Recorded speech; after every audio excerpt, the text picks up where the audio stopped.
All right, super breezy day, and I was thinking about a lot of things. Life on this road for 3 decades plus, and the 2 mounds, southern mound over there, northern mound up here, and we're sort of in between. Now, if you know the story here, the southern mound correlates to the azimuth of the winter solstice sunrise over to the southeast and sunset to the southwest, which right now you can't see, but it's over in between.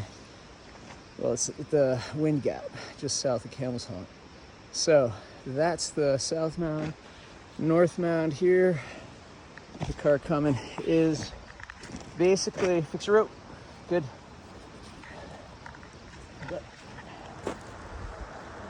Stay.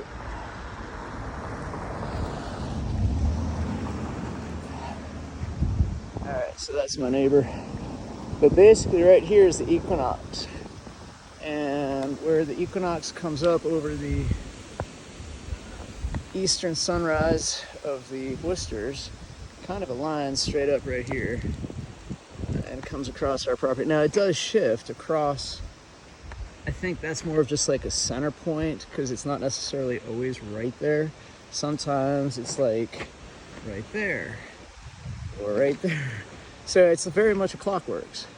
And I do honestly think that even despite the quarry having had 1950s impact on it, I was just taking Ace down the trail. Blackjack and I used to keep open for just being able to look in at the quarry. And that trail was always kind of the lower part where it's really not part of what was blasted out and pushed. So I kind of think it has more roots to more recent, to more ancient realities rather than more recent stuff. But you could also look at the rocks in the ring and the way in which it's oriented and understand that if you're somebody that works in quarries and pushes stones around and you're seeing patterns and things that are right by this way, you don't necessarily think you need to move it, would be my guess.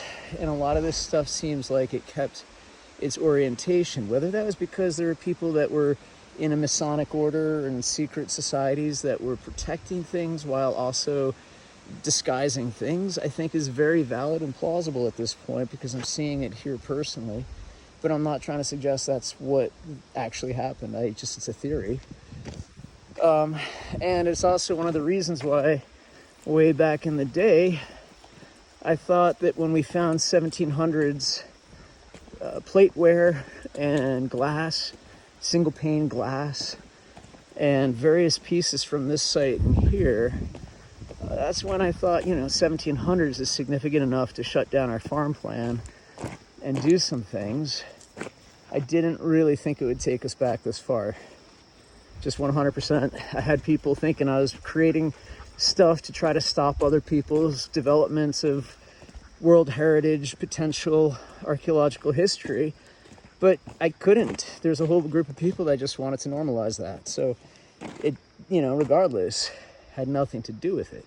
That had already been in motion. I couldn't stop it at that point. So, you could tell people that, but nobody really wants to always hear the truth if they're biased. So that's where I try to break down bias, and I just try to show facts, like these huge boulders over here, there, here, there, that form another circle here. And then you can see the same stuff going up on the south mound. I've done many videos. This is probably, I think, the 101st on YouTube. And they're starting to get watched. People are kind of going backwards. I invite people to subscribe and to like and do all that stuff, which I'm not a polished social media person at all. So don't feel like you have to, but I kind of feel like I have to say those things now, because that's, I think, part of doing hopefully a service of sharing this stuff, because I think seeing that people are enjoying it keeps me motivated to show more stuff. And I could walk you through all the alignments at some point. We're going to map it all out via GPS and LiDAR. There's another Jack. I almost called you Jack, buddy. It's like he's with us. So this is another big stone. There's another one there, another one there. Again, these are all forming concentric circles or parabolas to the dolmen site. Let's go up to the dolmen, dog. Actually, you know what? No, he's like, let's go down here. Let's go ha, dog, ha. So this is another huge stone. I've done a video on that one. As we come into this part of the, what I think of as like a celestial center. Really, it's just a place where, like, this stone I think would have been lodged up on that before it slid off. And I think the pointing of which, the slope of which would have aligned with all kinds of smaller pieces that you could then point at stars in the sky, constellations, mountain ranges to get distances. And that would have been in all the various points. Because from this potential, without all the trees that now exist, you would be able to see in 360 degrees. So, you can kind of see this is a whole area that was never actually quarried. And this is all stone underneath here, similar to the North Stoneworks. And this was all, I'm guessing, here on the farm, but left primarily undisturbed. So, it's one of those things where I can't do it justice all in one. Like, when you get up to these things, you start realizing the improbabilities of just geography, geology alone creating this impact and glaciers. So, I've done and modeled like all of the glacial runs for like millions of years now with AI. And in that process, you get certain pattern recognition at very expert levels with high-end data models. So I'm fortunate to have had that opportunity, but it's crazy that it's in my backyard, which is why I think a lot of people think it's all fabricated. So, again, 101 videos. It's not really a huge celebration, but it's kind of fun sharing this, and the fact that we're seeing people appreciating it is nice. So, like, this is another stone that I haven't even put this on video in any of those previously. So it's not like a teaser video. I have no idea what's coming next. We have ideas. We actually have a farm plan that includes digging this whole area. So part of that allows us to sell firewood. And this is kind of an old batch that we're probably just going to use for out here. Hold up, dog. Some of it allows us to come in and get, and these are not quite ripe, but hold up, dog. I'm going to get him a blackberry. But this is also what brings about the wildlife if we're not harvesting it carefully. And dog, come here. Ace, come. Hey, come, catch. All right, that's a bad throw. Good boy. You like it? Yeah? All right, let's go. So, I might be losing battery too. And I don't want to ramble too long here. But excited to share what's coming up. Because all of this, hydrologically, is part of a system that's really mappable at this point. Very, very much tied to cisterns. And explicitly, I think, to levels of physics that it's not to take away from Archimedes, but it's to suggest that all of our human intelligence has come before us. There's nothing new that we can't attribute in some ways backwards in time if we're being honest with all of the sciences combined and not biased with the literature of religions, but also governments.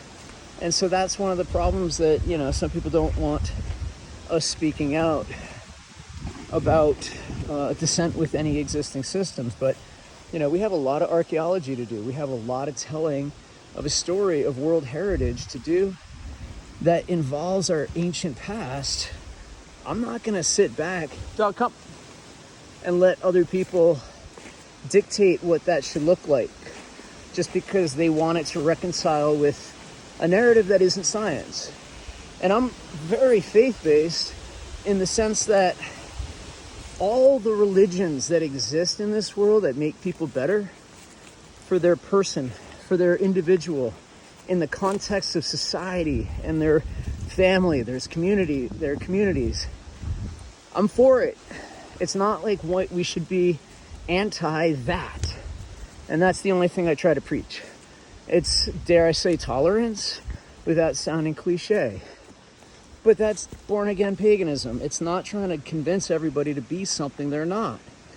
And ultimately, it's saying that we accept everybody for who they are. So it isn't a brand of politics that pits people against each other, and then that makes us targets. I get it. But here we are unveiling a whole lot of stoneworks. And this is the dolmen up here. Dog, let's go up this way.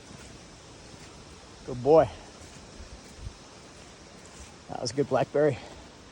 So, yeah, I mean, this is just all these pieces that once upon a time, more than likely, this capstone sat on these pieces in a megalithic structure from some form of intelligence placing them in alignments.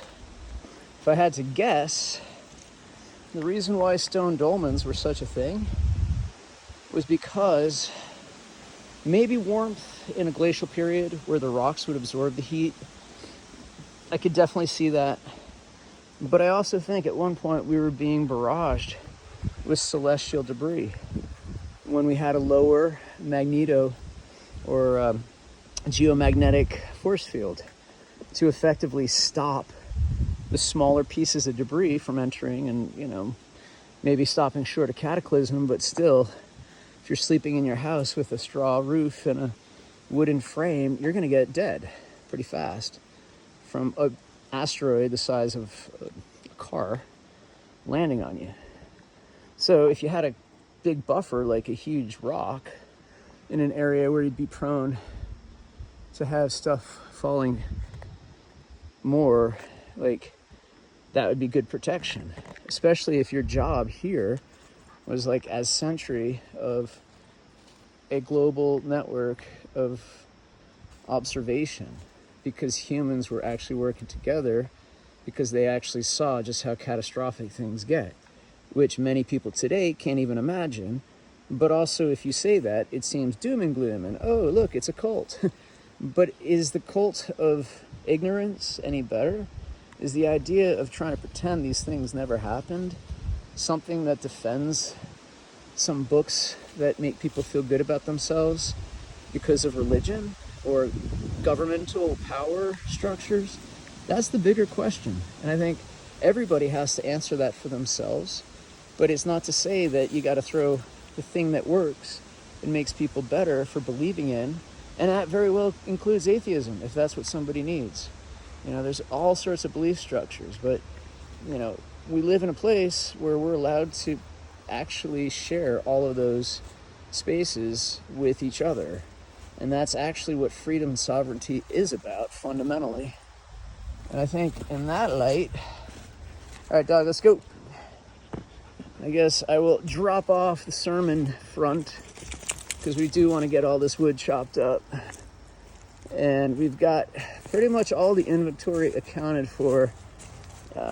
So thank you to all of our supporters. We are definitely going to be cranking out more orders for sure.